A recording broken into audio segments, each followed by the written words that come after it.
Oke, Assalamualaikum warahmatullahi wabarakatuh. Selamat siang, berjumpa kembali dengan saya Widi RM dalam podcast Lentera Ilmu.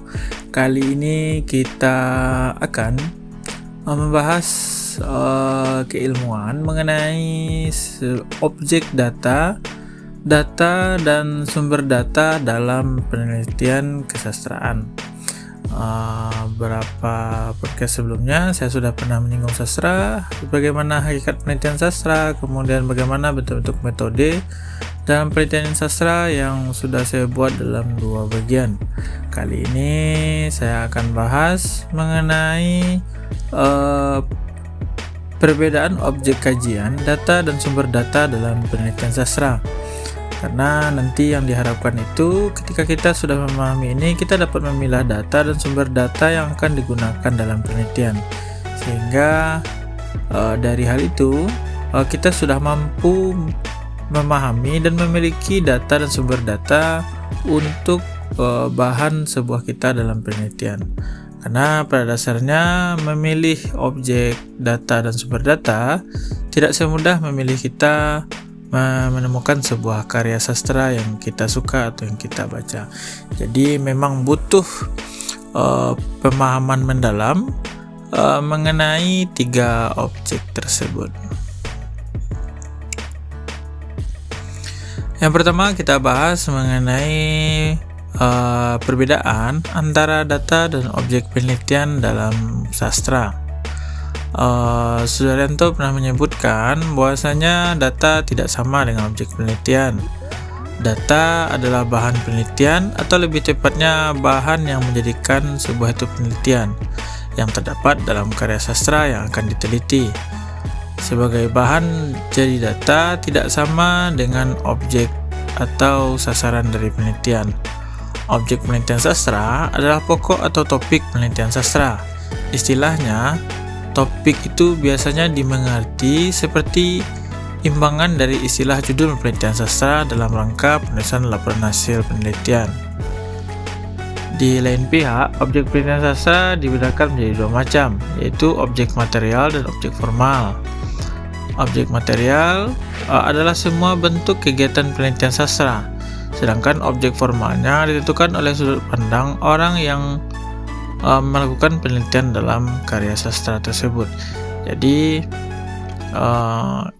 ada bentuk perbedaan dari data dan objek data dalam penelitian sastra. Sedangkan sumber data, apapun itu bentuk penelitiannya, biasanya sumber data itu berasal dari mana data dan objek data itu dapat diambil. Dan pada hakikatnya dalam studi sastra banyak teori-teori atau kajian-kajian yang sumbernya itu bersumber pada karya sastra yang lengkap, seperti genre-genrenya adalah prosa, puisi, dan drama. Apapun pembagian studi sastra dan dari segi manapun ditinjau, titik pusat studi sastra adalah karya sastra itu sendiri. Karena itu, dalam studi sastra, sumber datanya terletak pada bacaan berupa karya sastra tersebut. Semakin banyak seorang membaca karya sastra, maka semakin banyak pula dia memiliki data. Dan pada umumnya, semakin besar kemampuannya untuk menguasai masalah-masalah dalam penelitian sastra.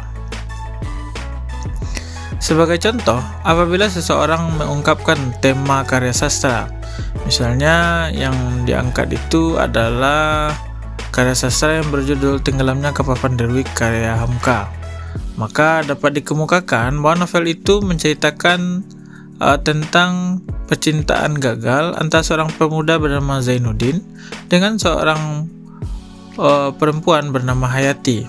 Kegagalan itu disebabkan oleh pertentangan antara kaum tua dan kaum muda yang menentangnya. Walaupun pada mulanya keduanya saling mencintai, tetapi gagal memasuki perkawinan karena Mama Hayati beranggapan bahwa Zainuddin adalah anak pisang, yaitu anak yang di luar sukunya, meskipun ayah Zainuddin sendiri adalah orang Minang juga. Kegagalan perkawinan itu disebabkan Zainuddin dan Hayati sengsara dan menderita. Hal itu menunjukkan cara protes adat yang sangat menyedihkan. Jadi dapat kita ketahui bahwasanya Pikiran seseorang selalu dapat mengalir dan meloncat dari teks yang satu ke teks yang lain, karena ia membaca banyak karya sastra yang dipandang sebagai sumber data. Begitu juga dengan perbandingannya antara novel Titanic misalnya atau film Titanic misalnya. Jika kita hubungkan mereka keduanya, sama-sama berhubungan dengan percintaan dan asmara, namun terpisahkan karena ketidakpersetujuan dari orang tua ataupun keluarga. Jadi kita dapat memahami dan melihat bentuk antara satu buah karya sastra dengan karya sastra yang lain. Berikutnya yang akan kita bahas adalah pengangkatan data dalam penelitian sastra. Ada dua cara untuk mengungkapkan data dalam penelitian sastra. Yang pertama, harus diperhatikan proses dan situasi dalam komunikasi. Dan yang kedua, dalam penyusunan sinopsis. Seperti yang saya sampaikan tadi, cara pertamanya adalah memperhatikan proses atau situasi dalam komunikasi sastra. Hal yang perlu diperhatikan adalah interaksi antara pembaca dengan karya sastra yang diteliti. Dalam penelitian sastra, peneliti adalah pembaca juga. Ini adalah pembaca dalam jajaran yang terakhir dan digolongkan sebagai real reader. Karena pada dasarnya,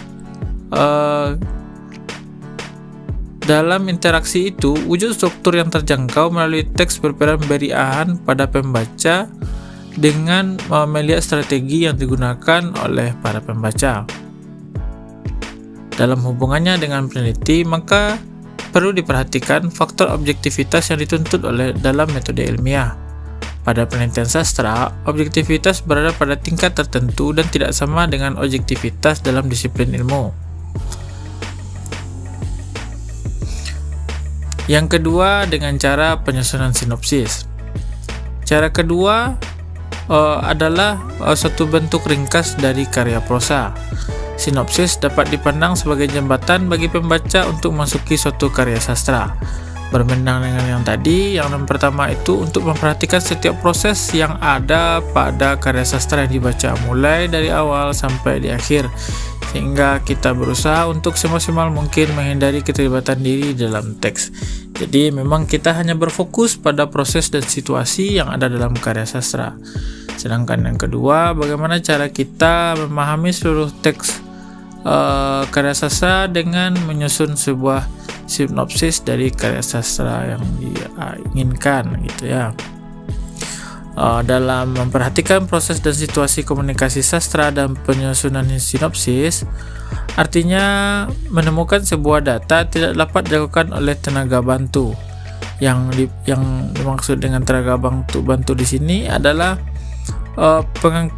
pengungkapan data memang harus dilakukan oleh peneliti sendiri, sehingga memiliki representativitas yang tinggi dan tidak berjarak waktu yang lama dengan analisis data. Jadi memang dibutuhkan keseriusan yang tinggi dan mendalam mengenai bagaimana kita menentukan dari data dan objek dalam penelitian sastra. Yang harus dipahami adalah bahwasanya ketika kita sudah memahami antara objek data, kajian data, objek kajian data dan sumber data, maka dengan sendirinya kita mampu menempatkan diri sebagai peneliti dalam memahami sebuah karya sastra yang akan kita teliti dengan teori dan metode serta pendekatan yang ingin kita butuhkan. Karena pada dasarnya banyak sekali bentuk fenomena yang hadir ketika seorang melakukan penelitian sastra. Meneliti sastra itu bukanlah seperti meneliti apa yang ada dalam teks begitu saja, tetapi lebih daripada itu bagaimana kita mengungkapkan segala sesuatu yang sebenarnya tidak dipaparkan secara umum, namun memiliki tingkat keseriusan yang mendalam bagi para peneliti. Disitulah peneliti dituntut sangat objektif untuk tidak menempatkan dirinya dalam karya sastra. Dia berusaha seobjektivitas mungkin untuk melihat bagaimana objek data dari sumber datanya itu dapat berdiri sendiri dan mengungkapkan sesuatu yang menarik, sehingga memiliki kontribusi keilmuan terhadap apa yang mereka teliti dan terhadap keilmuan yang mereka gunakan dalam meneliti objek tersebut.